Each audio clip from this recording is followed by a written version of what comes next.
ಬಳ್ಳಾರಿ ಜಿಲ್ಲೆ ಹಗರಿಬೊಮ್ಮನಹಳ್ಳಿಯಲ್ಲಿ ಹಾಗೂ ಕೊಟ್ಟೂರಿನಲ್ಲಿ ಬಂದ್ ಭಾಗಶಃ ಯಶಸ್ವಿಯಾಗಿದೆ.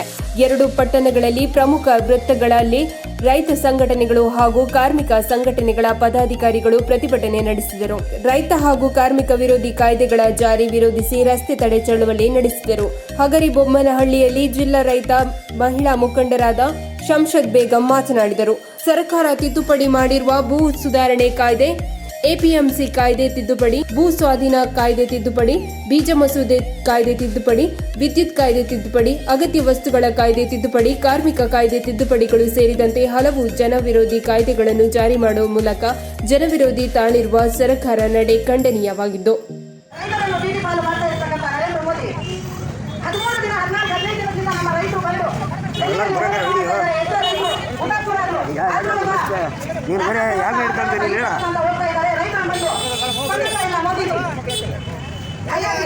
ಈ ರೈತ ವಿರೋಧಿ ಕಾಯ್ದೆಯನ್ನು